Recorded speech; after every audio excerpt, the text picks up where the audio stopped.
Dear students, welcome to the lecturer group. आज हम ninth class physics new book PTB 2025 से chapter number 8 जो कि मैग्नेटिज्म के बारे में है, इसकी कंप्लीट एक्सरसाइज को सॉल्व करेंगे। एमसीक्यू से स्टार्ट करते हैं। एमसीक्यू नंबर 1 है हमारे पास, which one of the following is not a magnetic material. ये कुछ मटीरियल दिए गए हैं, इनमें से कौन सा मैग्नेटिक मटीरियल नहीं है। तो एलुमिनियम जो है वो एक ऐसा मटीरियल है जो कि मैग्नेटिक नहीं है। बाकी कोबाल्ट, आयरन और निकल जो हैं ये सब फेरोमैग्नेटिक मटीरियल हैं, जबकि एलुमिनियम जो है ये पैरामैग्नेटिक मटीरियल है। दैट्स वाई एलुमिनियम को हम जो है वो मार्क करेंगे। 8.2 को अगर हम देखें तो इसमें पूछा जा रहा है magnetic lines of force are always directed in straight line cross one another, enter into the north pole, enter into the south pole. तो जो लेक्चर हमने डिस्कस किया था उसमें हमने ये पढ़ा था कि जो नॉर्थ पोल से हमेशा निकलती हैं और साउथ पोल में एंटर होती हैं। तो डी ऑप्शन जो है हमारे पास ट्रू है। डी ऑप्शन को आप मार्क करेंगे। 8.3 में पूछा जा रहा है permanent magnet can not be made by. तो हमें अच्छे से पता है कि परमानेंट मैग्नेट जो हैं वो सॉफ्ट आयरन से नहीं बनाए जा सकते। वजह ये है कि ये सॉफ्ट होने की वजह से इजीली मैग्नेटाइज भी हो जाते हैं और फिर डीमैग्नेटाइज भी हो जाते हैं। और परमानेंट मैग्नेट बनाने के लिए हमें हार्ड मेटल चाहिए होते हैं। तो ये सॉफ्ट आयरन जो है इससे परमानेंट मैग्नेट नहीं बन सकता। सो दैट्स वाई हम स्टील, नियोडाइमियम और एल्निको से तो परमानेंट मैग्नेट बना सकते हैं, लेकिन सॉफ्ट आयरन से नहीं बना सकते। इसलिए हम ए ऑप्शन को मार्क करेंगे। 8.4 को अगर हम देखें तो इसमें पूछा जा रहा है permanent magnets are used in. Permanent magnet को इनमें से किस डिवाइस के अंदर यूज़ किया जाता है। Circuit breaker, electric crane, magnetic recording.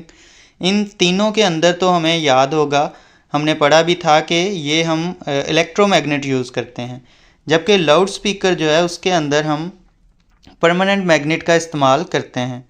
तो हमारे पास बी ऑप्शन जो है वो ट्रू है। हम बी ऑप्शन को मार्क करेंगे। नेक्स्ट अब मूव करते हैं। नेक्स्ट हमारे पास 8.5 है। इसमें पूछा जा रहा है common method use to magnetize a material is. इनमें से कौन सा मेथड जो है वो कॉमनली हम यूज़ करते हैं मैग्नेटाइज करने के लिए मटेरियल्स को। तो स्ट्रोकिंग जो है ये सबसे कॉमनली यूज्ड मेथड है। ए ऑप्शन को आप मार्क करेंगे।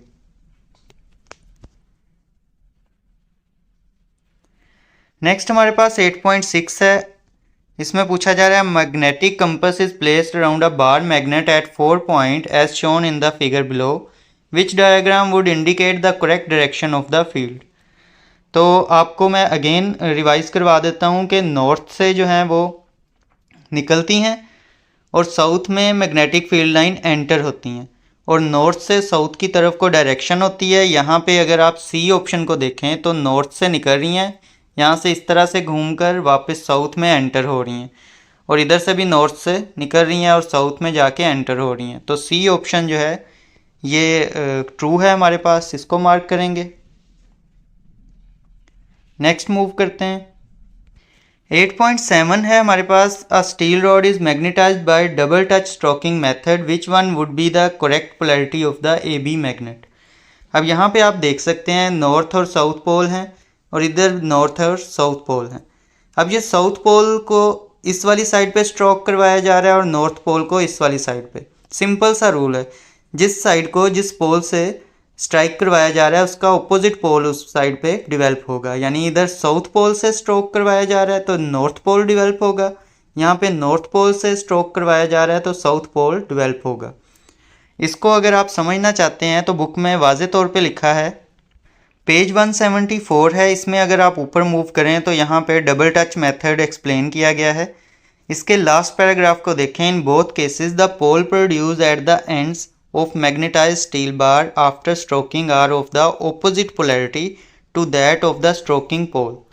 यानी जिस पोल से आप स्ट्रोक कर रहे हैं उसके ऑपोजिट पोलैरिटी का पोल यहाँ पे स्टैब्लिश होगा। यहाँ साउथ से स्ट्रोक कर रहे हैं तो यहाँ नॉर्थ पोल स्टैब्लिश होगा, यहाँ नॉर्थ से स्ट्रोक कर रहे हैं तो साउथ पोल स्टैब्लिश होगा।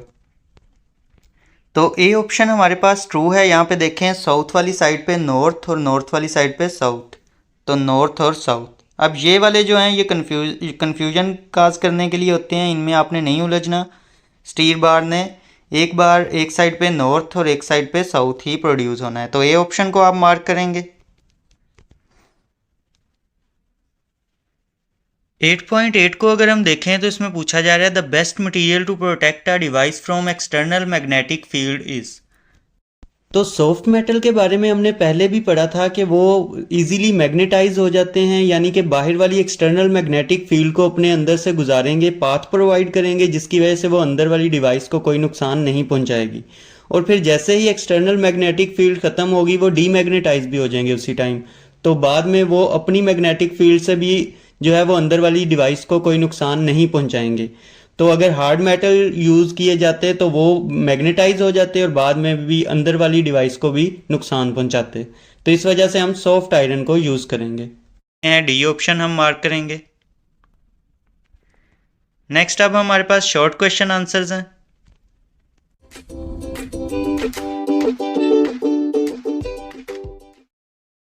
जी, तो शॉर्ट क्वेश्चन आंसर्स को अगर हम डिस्कस करें तो पहला हमारे पास 8.1 है, what are temporary and permanent magnets. Book पे अगर आप आएँ तो पेज 165 है आपके पास, टेम्परेरी एंड परमानेंट मैग्नेट की हेडिंग है 8.4।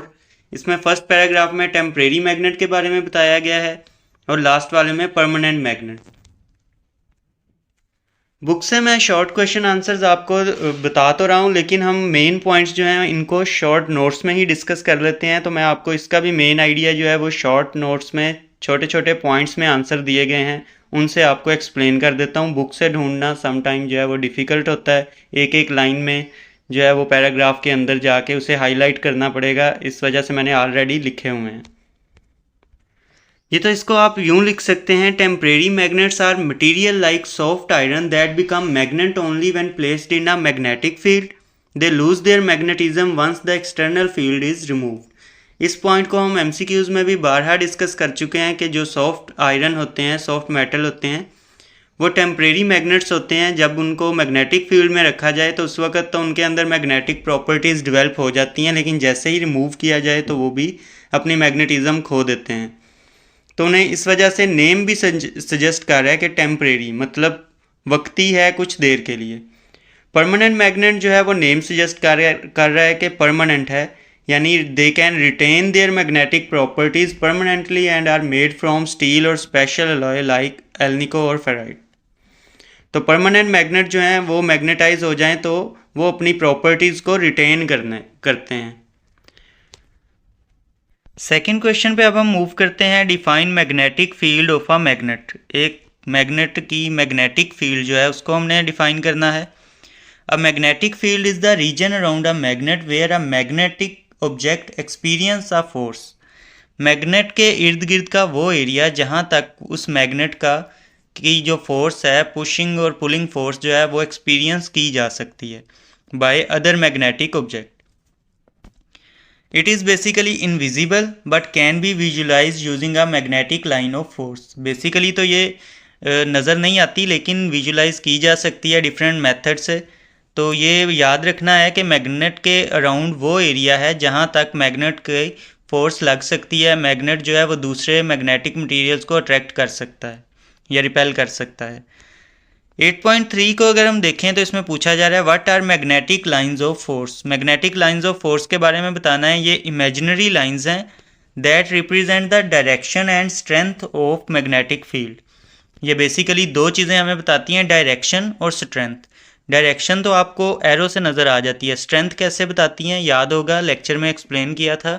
जहाँ पे जिन लाइंस के दरमियान फासला कम होता है, क्लोजली स्पेस्ड होती हैं, वहाँ पे मैग्नेटिक स्ट्रेंथ ज़्यादा होती है। जहाँ पे ये दूर दूर होती जाती हैं, पोल्स पे ये करीब होती हैं, तो वहाँ पे स्ट्रेंथ ज़्यादा होती है। साइड्स पे जाके ये दूर हो जाती हैं, वहाँ पे स्ट्रेंथ कम हो जाती है।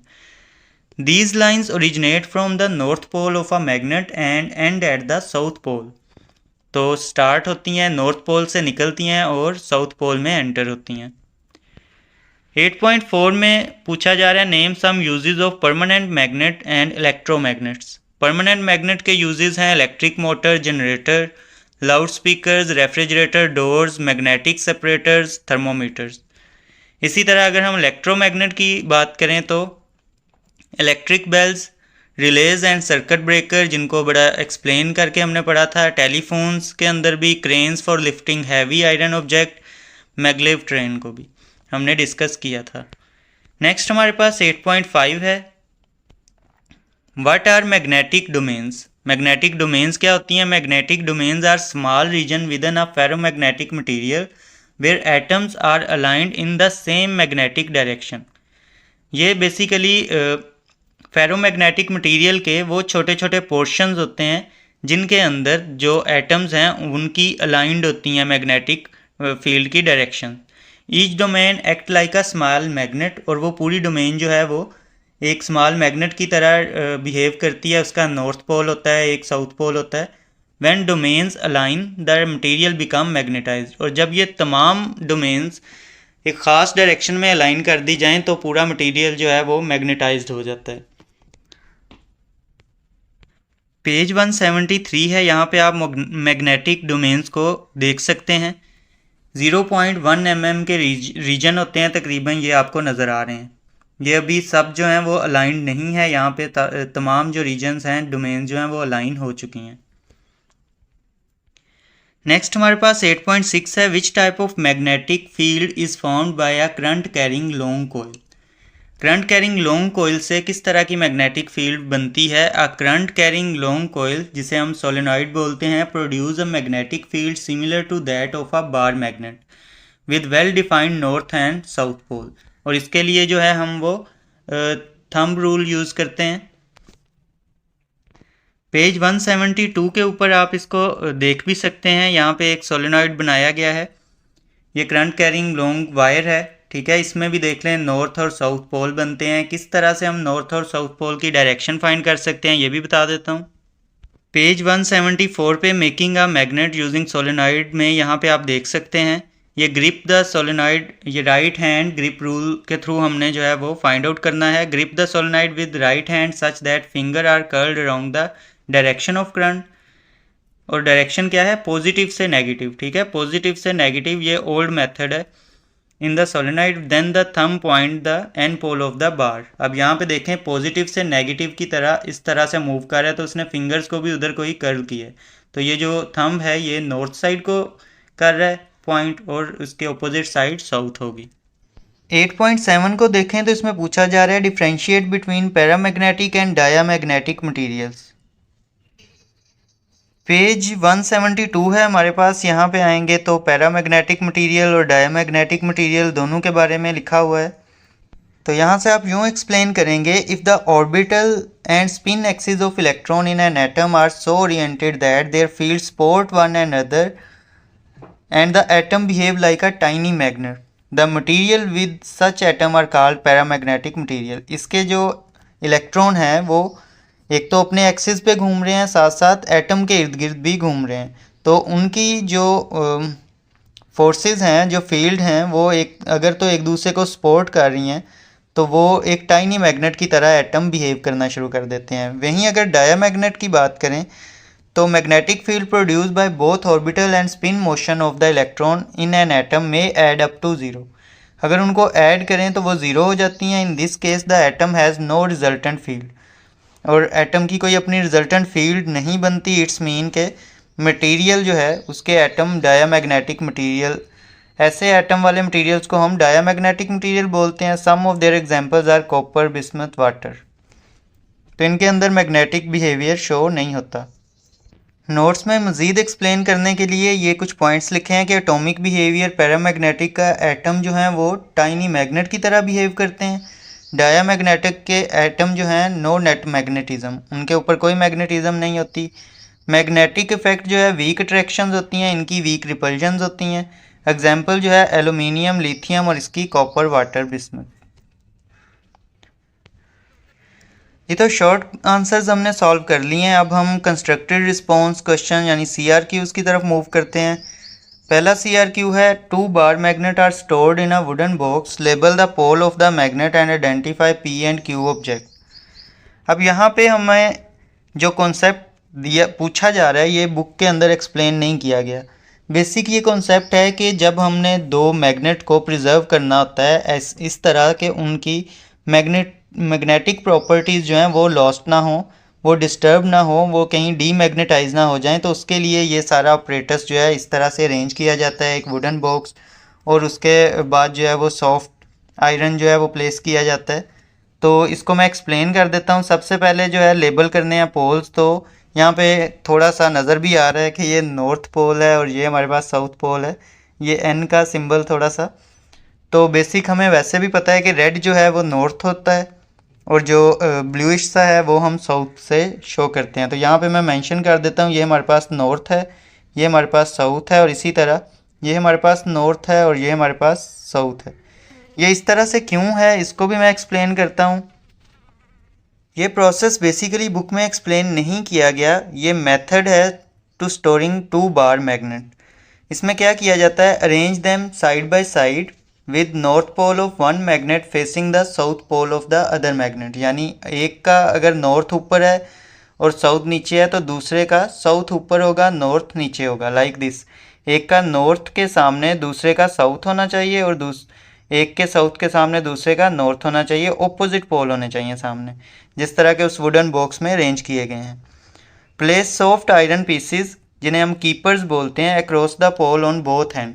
और दोनों एंड पे वो जो प्लेट्स हैं हमारे पास पी क्यू, उन्हें हम कीपर्स बोलते हैं, वो वाली हमने प्लेस करनी होती है। और उसका क्या रीज़न होता है, these keeper help maintain the magnetic strength by completing the magnetic circuit. ये बेसिकली मैग्नेटिक सर्किट को कंप्लीट करती हैं, नॉर्थ से साउथ को कनेक्ट करवा के और साउथ से नॉर्थ को।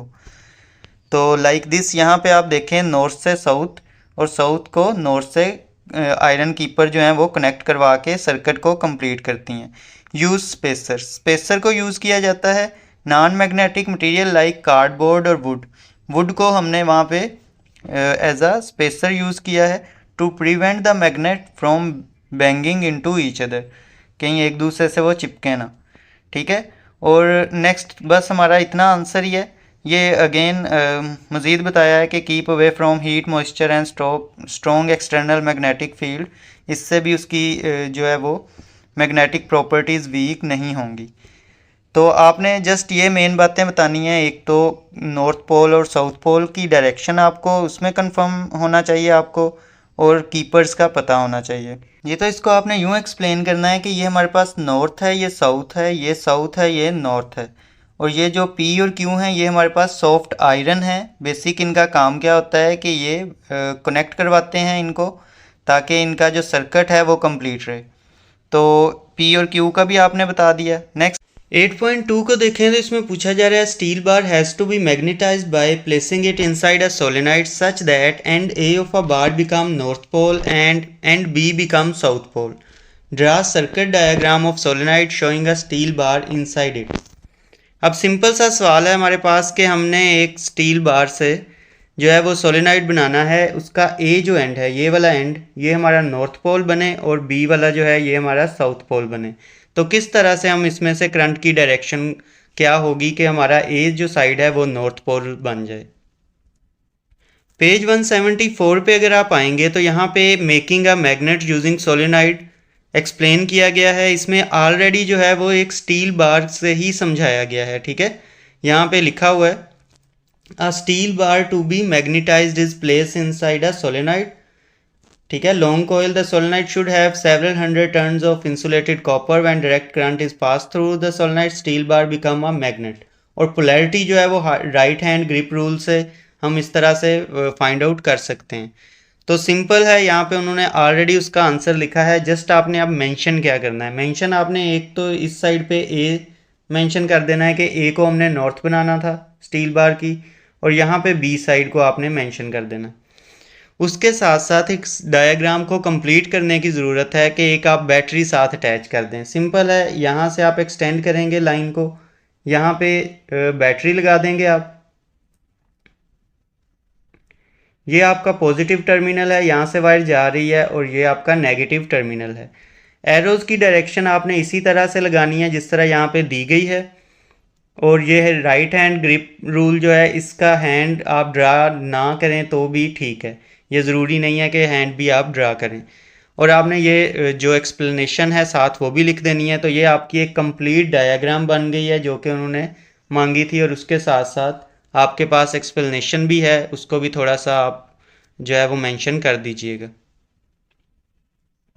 जी। तो नेक्स्ट अब हम देखें तो हमारे पास 8.3 है। इसमें कहा जा रहा है 2 bar magnets are ring as shown in the figure, a compass is placed at the middle of the gap, its needle settle in the north-south direction, label north and south pole of the magnet, justify your answer by drawing field line। अब यहाँ पे जो magnet है उसका north south जो है वो हमें नज़र आ रहा है, ना तो इस मैग्नेट की तरफ अट्रैक्टेड है ना इस मैग्नेट की तरफ से, वो सेंटर में है, ठीक है। तो यहाँ पे क्या सिचुएशन है, क्यों आखिर जो है वो नीडल जो है वो स्ट्रेट है जबकि मैग्नेट दोनों साइड पे मौजूद हैं। तो इस कॉन्सेप्ट को समझने के लिए आपको पेज 167 पे आना पड़ेगा। यहाँ पे न्यूट्रल पॉइंट का एक कॉन्सेप्ट है, न्यूट्रल पॉइंट। और ये न्यूट्रल पॉइंट कब बनता है, जब दोनों जो हैं, दो मैग्नेट हैं और उनकी दोनों जो ऑपोजिट डायरेक्शन हैं, सॉरी सेम डायरेक्शन जो हैं, नॉर्थ पोल को नॉर्थ पोल के सामने कर दिया जाए तो उसकी जो फील्ड लाइंस हैं वो एक दूसरे को रिपेल करती हैं। और सेंटर में एक छोटा सा पॉइंट ऐसा बनता है, ये जहाँ पे एक्स है, कि जहाँ पे कोई ना इसकी फील्ड अफेक्ट कर रही है ना इसकी फील्ड अफेक्ट कर पा रही है, इसे कहते हैं न्यूट्रल पॉइंट। तो मैं अब इसका आंसर आपको दिखाता हूँ। प्रॉपर आंसर जो है इसका आप यहाँ पे देख सकते हैं, the needle will settle in north south direction only when like pole, north north के सामने या साउथ साउथ के सामने आएगा, of the magnet will face each other, their magnetic field will cancel each other. अब यहाँ पे देखें, ये हमारे पास नॉर्थ है, इससे निकल रही हैं फील्ड लाइंस और साउथ में एंटर हो रही हैं, ये डायरेक्शन हमने ड्रा कर दी। इसी तरह इधर भी हमने नॉर्थ से निकल रही हैं और साउथ में जाके एंटर हो रही हैं, ये डायरेक्शन फील्ड लाइन की ड्रा की। सेंटर में एक कंपास ड्रा की। अब ये देखें कि ये लाइंस जब निकल रही हैं तो ये लाइंस एक दूसरे को रिपेल कर रही हैं, जिसकी वजह से ये दोनों एक दूसरे के करीब नहीं आते, ठीक है, एक दूसरे को रिपेल करते हैं। और इसकी लाइंस भी, ये रीजन एक ऐसा रीजन डेवलप हो जाता है जहाँ पे ना तो इसकी कोई लाइन आ रही है मैग्नेटिक फील्ड ना इसकी, क्योंकि रिपल्जन की वजह से वो एक दूसरे को, यहाँ पे कोई फील्ड लाइन नहीं आ रही। तो ये एक न्यूट्रल पॉइंट बन गया, ठीक है। तो यहाँ से इस तरह की आपने एक डायग्राम ड्रा करनी है और एक इधर सेंटर में न्यूट्रल पॉइंट आपने मेंशन कर देना है और बताना है कि इस वजह से नीडल पे इन दोनों मैग्नेट का कोई इफेक्ट नहीं हो रहा। एरोस का अगेन बहुत ध्यान रखना है, आपने नॉर्थ से निकलने चाहिए और साउथ में एंटर होने चाहिए। तो ये हमारा कंप्लीट आंसर है। अब हम नेक्स्ट क्वेश्चन पे मूव करते हैं। 8.4 को अगर हम देखें तो इसमें पूछा जा रहा है, इलेक्ट्रिक करंट और motion of electron produce magnetic field, is the reverse process true, that is the magnetic field give rise to the electric current, if yes give an example and describe it briefly. तो पूछा ये जा रहा है कि जिस तरह से इलेक्ट्रिक करंट जो है वो मैग्नेटिक फील्ड प्रोड्यूस करता है, सोलेनॉइड के अंदर हमने जो है वो इसको स्टडी किया, यहाँ पे भी एक एग्जांपल के तौर पे बनी है, क्या वैसे ही मैग्नेटिक फील्ड से हम इलेक्ट्रिक करंट प्रोड्यूस कर सकते हैं? अगर हाँ तो कहाँ पे हम ऐसे करते हैं, उसकी एग्जांपल को डिस्क्राइब करें ब्रीफली। तो इसकी एग्जांपल जो है बड़ी वाज़ेह तौर पे आपने देखी है डायनमो यानी कि जनरेटर्स के अंदर, तो मैं उसको भी एक्सप्लेन कर देता हूँ। इसके आंसर को आप यूँ एक्सप्लेन करेंगे कि yes, magnetic field can produce electric current, this is called electromagnetic induction. Example क्या है, when a coil rotate between the pole of a magnet, the magnetic field through it changes inducing EMF and generating AC current, this is principle of an electrical generator. अब मैं इसकी जो है वो main electrical generator पे लेके जाता हूँ, वहाँ से आपको एक्सप्लेन करता हूँ। सिंपल सी बात है, इलेक्ट्रिकल जनरेटर में क्या हो रहा होता है कि कोयल जो है वो मैग्नेट के दरमियान घूमती है, घुमाते हम किससे हैं, इंजन के थ्रू। जैसे मैंने आपको बताया था गाड़ी का पहिया जो है वो इंजन घुमा रहा होता है, वहाँ पे भी हम इंजन लगाते हैं जनरेटर में जो कि कोयल को घुमाता है, पहिए की बजाय कोयल को घुमाता है। कोयल जब घूमती है तो उसके अंदर EMF प्रोड्यूस होती है और जिसकी वजह से AC करंट जो है वो जनरेट होता है। तो नेक्स्ट अब हमने इसमें AC जनरेटर को एक्सप्लेन करना है। यहाँ पे आप देख सकते हैं, when a coil is rotated between the pole of a magnet, the magnetic field through the coil changes and an EMF is induced between the ends of the coil. On connecting these end to an external circuit and alternating current AC flow through the circuit, और ये AC current जो है वो उसमें flow होना शुरू हो जाता है, जिसको हम यूज़ करते हैं घर के अंदर या डिफरेंट अप्लाइंसेस को चलाने के लिए। तो ये भी आपने साथ एक्सप्लेन करना है। अगर ये डायग्राम बना दें तो ये और ज़्यादा अच्छा है। नीचे इलेक्ट्रिक मोटर का कॉन्सेप्ट है, ये एक्सप्लेन करने की ज़रूरत नहीं है। तो मैं ज़्यादा बुक का आपको इसलिए रेफ़र करता हूँ ताकि आप बुक पे रहें, ज़्यादा से ज़्यादा पॉइंट जो हैं वो आप बुक से ही एज आ आंसर एक्सप्लेन करें। 8.5 को अगर हम देखें तो इसमें पूछा जा रहा है 4 similar solenoid are placed in a circle as shown in the figure. ये 4 सोलिनॉइड हैं जिनको सर्कल के अंदर प्लेस किया गया है। Magnitude of current in all of them should be the same. इन सब में इक्वल करंट जो है वो फ्लो कर रहा है। अगर 10 एम्पेयर है इसमें तो सब में 10 एम्पेयर ही फ्लो कर रहा है। शो बाय डायाग्राम, एक डायाग्राम से हमें शो करें द डायरेक्शन ऑफ करंट।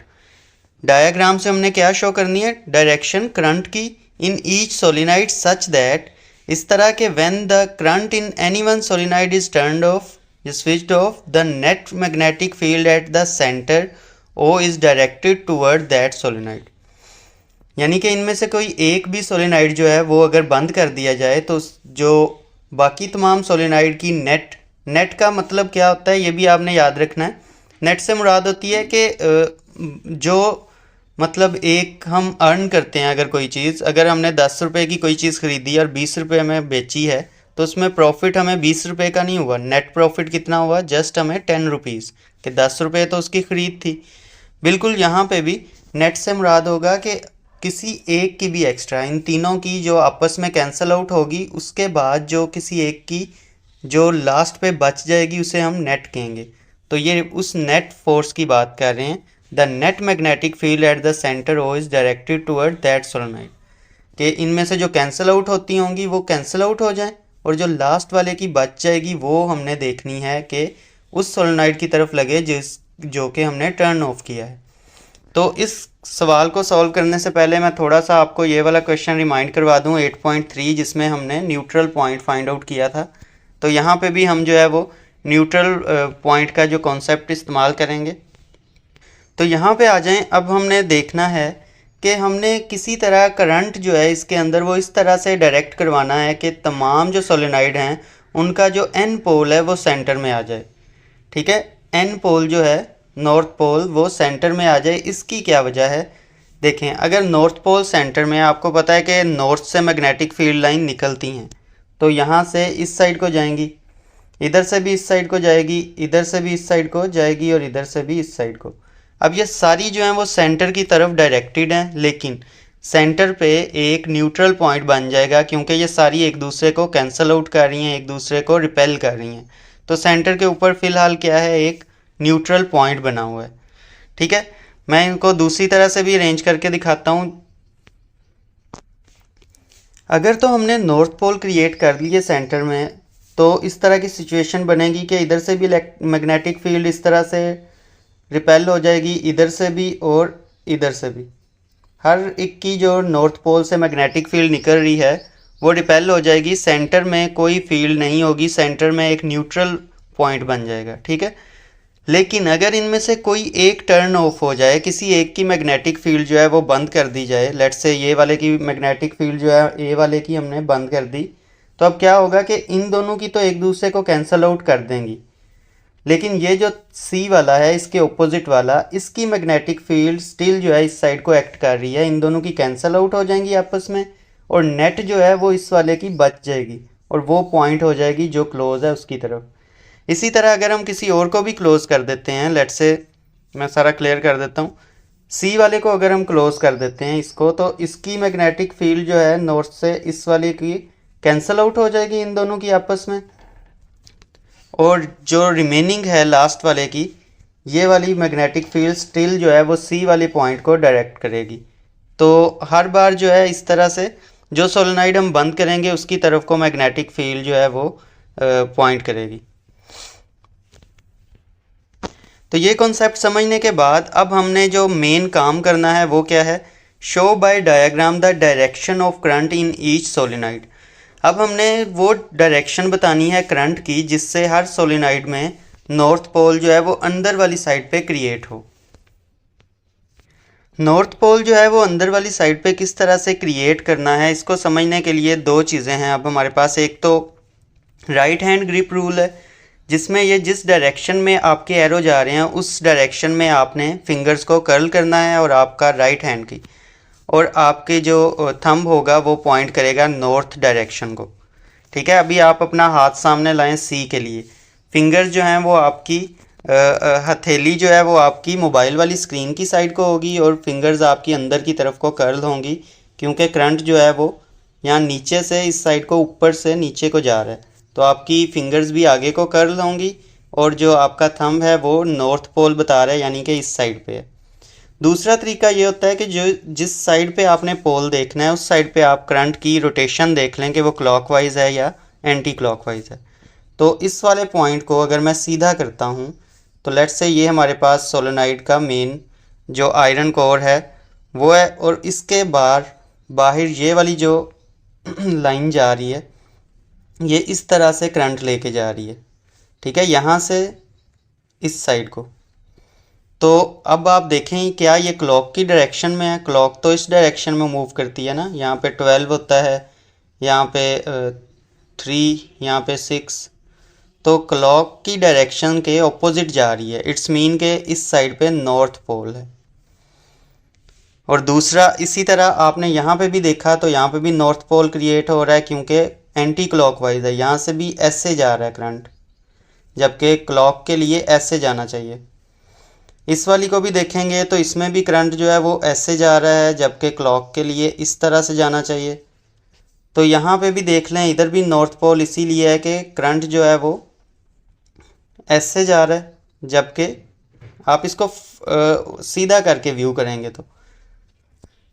दूसरा अब मैं थंब वाला जो है उसकी डायरेक्शन को भी एक्सप्लेन कर देता हूँ। तो इस डायग्राम से आप जो है वो थंब वाले को समझ सकते हैं। यहाँ पे इस तरह से आपने हाथ रखना है, क्योंकि ये एरोज इंडिकेट कर रहे हैं यहाँ पे प्लस, यहाँ पे नेगेटिव। प्लस से जाना है करंट नेगेटिव की तरफ, और ये कन्वेंशनल करंट है। वैसे तो नेगेटिव से पॉजिटिव आता है, लेकिन हमने यहाँ पे कन्वेंशनल करंट को कंसीडर करना होता है। तो ये एरोज अंदर को जा रहे हैं, तो ये देखें फिंगर्स भी नीचे को जा रही हैं ये एरोज की तरह। तो थंब जो है वो इस साइड पे, इट्स मीन नॉर्थ पोल इधर है। इधर भी देखें कि फिंगर्स जो हैं वो नीचे को जा रही हैं एरोज की तरह ही, और थंब जो है वो इस साइड पे है, तो नॉर्थ पोल इधर है। यहाँ पे भी अगर आप देखेंगे तो फिंगर्स नीचे को जा रही हैं इन्हीं एरोज की तरह, थंब जो है वो इस साइड पे है, तो नॉर्थ पोल है। और यहाँ पे भी तो ये डायरेक्शन आपने ड्रा करनी है, पॉजिटिव नेगेटिव, और इस तरह से एरोज लगा के उस पर करंट को भी, करंट की डायरेक्शन जो है वो आपने फाइंड आउट करनी है। हर एक में जो है वो अंदर वाली साइड पे आप पॉजिटिव ड्रा करेंगे और बाहर वाली साइड पे नेगेटिव, और हर बार जो है वो करंट ऊपर से नीचे की तरफ को जा रहा है हर कॉइल के अंदर। तो ये डायरेक्शन जो है ये आपने मेनली ड्रा करनी है। इनको ड्रा करने के बाद बस थोड़ा सा एक्सप्लेन करना है। अब आई होप सो आपको समझ तो आ गई होगी। तो बस अब हमने जो एक्सप्लेनेशन लिखनी है उसको देख लेते हैं। 4 सोलेनॉइड है हमारे पास, A B C D are placed in a circle. Current is set so that north pole of each solenoid faces the centre O. It's mean के सेंटर वाली साइड पे हर कॉइल के एंटी क्लॉकवाइज करंट जो है वो flow करना चाहिए। अब सिचुएशन देखते हैं व्हेन ऑल आर ऑन। जब तमाम सोलेनॉइड जो हैं वो ऑन होंगे तो magnetic field from all solenoid cancel each other at the centre. यहाँ से जो इसकी बनेगी वो ये कैंसिल कर देगा, जो इससे नॉर्थ से निकलेगी वो इसके नॉर्थ वाला कैंसिल कर देगा। तो net magnetic field at O is zero. इस सूरत में नेट मैग्नेटिक फील्ड ओ पे ज़ीरो लगेगी। नेक्स्ट सिचुएशन जो उन्होंने दी थी वो है कि when one solenoid is of. कोई एक सोलेनॉइड ऑफ करें, फॉर एग्जांपल ए को हम यहाँ पे डिस्कस करते हैं, ये वाले को। इट्स फील्ड डिसअपेयर, इसकी फील्ड जो है वो डिसअपेयर हो जाएगी। बाकियों की जो है ऑपोजिट सोलेनॉइड की बी की जो है वो कैंसिल नहीं होगी। इसके जो ऑपोजिट है, सॉरी सी है, इसकी कैंसिल नहीं होगी। यहाँ पे आप इसको चेंज कर लीजिएगा, तो सी की कैंसिल आउट नहीं होगी। So net magnetic field at O point toward A the one that is off. तो इसकी जो मैग्नेटिक फील्ड है वो स्टिल इस साइड को लगती रहेगी, बाकी इसकी और इसकी एक दूसरे को कैंसिल आउट कर देंगी। तो यूँ आप एक्सप्लेन कर दीजिएगा, तो ये आपका क्वेश्चन सॉल्व हो जाएगा। नेक्स्ट अब हम कंप्रीहेंसिव क्वेश्चंस को सॉल्व करते हैं। इनका मैं बस आपको बुक से निशान लगवाऊंगा, क्योंकि ये मेन हेडिंग्स के तौर पे लिखे हुए हैं ऑलरेडी। तो 8.1 है, how can you identify whether an object is a magnet or a magnetic material. Page number 163 है, यहाँ पे आइडेंटिफिकेशन ऑफ अ मैग्नेट है। To identify whether an object is a magnet or simply a magnetic material. ये सारा आपने जो है इसमें से लिखना है। तो ये एज अ आंसर, अगर आपको इसकी एक्सप्लेनेशन चाहिए तो वीडियो लेक्चर ज़रूर देखिएगा, इस चैप्टर का कंप्लीट अपलोडेड है। 8.2 में कहा जा रहा है describe the strength of a magnetic field in term of magnetic lines of force, explain it by drawing a few diagram for the field as examples. Page number 166 पे अगर आप आएंगे तो मैग्नेटिक लाइंस ऑफ फोर्स यहाँ पे आपको explain की गई हैं, ड्रा करना। यहाँ से आप ये वाली इस डायग्राम को भी ड्रा कर सकते हैं और यहाँ पे भी कुछ एक्सप्लेनेशन आपको मिल जाएगी। मेन जो बात आपने बाद में लिखनी है वो यहाँ पे है, strength of the magnetic field के बारे में। स्ट्रेंथ के बारे में आपने बताना है कि जितनी स्ट्रेंथ जो है वो डायरेक्टली प्रोपोर्शनल होती है number of magnetic field lines. ठीक है, जितनी वो लाइंस एक दूसरे के करीब हैं इट्स मीन उतनी स्ट्रेंथ ज़्यादा है, और जितनी एक दूसरे से दूर हैं उतनी वो स्ट्रेंथ जो है वो कम है। तो यहाँ पे भी उन्होंने एक्सप्लेन किया, stronger in region where the field lines are relatively close together and weaker where these are far apart. तो इस तरह से आपने इसको एक्सप्लेन कर देना है। 8.3 में पूछा जा रहा है what is a circuit breaker, describe it's working with help of diagram. Page 170 है आपके पास, ये हमारे पास डायग्राम है और यहाँ पे इसकी वर्किंग को एक्सप्लेन किया गया है। तो ये एज इट इज़ आपने हेडिंग दे के डायग्राम बना के यही लिख देना है। नेक्स्ट है हमारे पास 8.4 a magnet attract only a magnet, explain the statement. तो ये स्टेटमेंट जो है ये बेसिकली एक फॉल्स स्टेटमेंट दी गई है आपको, आपने इसी को एक्सप्लेन करना है कि ये फॉल्स स्टेटमेंट है, ये इनकरेक्ट है। इसकी वजह क्या है कि मैग्नेट सिर्फ अट्रैक्ट मैग्नेट को ही नहीं करता बल्कि मैग्नेटिक मटेरियल्स को भी करता है। मैग्नेटिक मटेरियल जैसे लोहा है, आयरन, ऑलवेज अट्रैक्ट, हमेशा वो अट्रैक्ट होगा। बल्कि मैग्नेट जो है वो दूसरे मैग्नेट को तो सम टाइम अट्रैक्ट करता है, सम टाइम रिपेल करता है। तो अदर मैग्नेट्स को मे अट्रैक्ट और रिपेल डिपेंडिंग ऑन पोल्स। अगर सेम पोल हों सामने तो रिपेल करेगा, अगर ऑपोजिट हैं तो अट्रैक्ट करेगा। तो इस वजह से ये हमने जो पहले सवाल हल किया है जिसके अंदर हमने बताया था कि how to test a material is magnetic और मैग्नेट, तो उसमें भी हमने ये चीज़ बड़े मतलब तफसील से पढ़ी थी कि किस तरह से हम एक मैग्नेट को आइडेंटिफाई कर सकते हैं बाय यूजिंग रिपल्जन। ठीक है, तो repulsion is the true test of magnetism. Repulsion के थ्रू जो है हम वो किसी मैग्नेटिज्म के बारे में ट्रूली बता सकते हैं कि कोई चीज़ मैग्नेट है कि नहीं है। तो यहाँ पे आपने इसी बात को एक्सप्लेन करना है कि ये जो स्टेटमेंट है ये ट्रू नहीं है। पहले आपने ये लिखना है, उसके बाद आपने जो है ये identification of a magnet page 163 से ये वाला पैराग्राफ जो है उसके साथ इंक्लूड करना है, जिसमें आपने बताना है कि हम किस तरह से आइडेंटिफाई करते हैं। उसमें ये जब आप एक्सप्लेन करेंगे कि किस तरह से टेस्टिंग होती है कि कोई ऑब्जेक्ट जो है वो मैग्नेटिक है कि नहीं है, तो ये जब आप साथ लिख देंगे तो ये आपका आंसर कंप्लीट हो जाएगा। 8.5 है differentiate between paramagnetic, diamagnetic and ferromagnetic material with reference to the domain theory. Page number 172 है आपके पास, यहाँ पे पैरामैग्नेटिक, डायामैग्नेटिक, फेरोमैग्नेटिक मटेरियल्स का एक्सप्लेन किया गया है और लास्ट पे इसके डोमेन्स की अलाइनमेंट के बारे में भी लिखा गया है। तो पैरामैग्नेटिक, फेरोमैग्नेटिक और डायामैग्नेटिक लिखने के बाद अलाइनमेंट ऑफ डोमेन्स को भी आपने एक्सप्लेन करना है, तो आपका आंसर जो है यहाँ तक कंप्लीट हो जाएगा। 8.6 जो है इसमें पूछा जा रहा है why ferromagnetic materials are suitable for making magnet. वापस आपको पेज 172 पे आना पड़ेगा, यहाँ से फेरोमैग्नेटिक मटेरियल से स्टार्ट करना है। यहाँ पे उन्होंने एक्सप्लेन किया गया है कि इनके अंदर डोमेन्स होती हैं, ठीक है, मैग्नेटिक डोमेन्स, और फिर अलाइनमेंट ऑफ डोमेन को भी साथ आपने एक्सप्लेन करना है, क्योंकि वो यही पूछना जा रहे हैं कि किस तरह से अलाइनमेंट होती है डोमेन्स की, और यहाँ तक आपको इसके बारे में एटलीस्ट लिखना पड़ेगा, तो आपका जो आंसर है वो कंप्लीट हो जाएगा। तो ये थी आज की हमारी एक्सरसाइज, आई होप सो आपको समझ आई होगी। समझ आई है तो ज़रूर लाइक कीजिएगा वीडियो को, कमेंट सेक्शन में अपनी क्वेरीज़ भी पूछिएगा और चैनल को भी सब्सक्राइब कर दीजिएगा।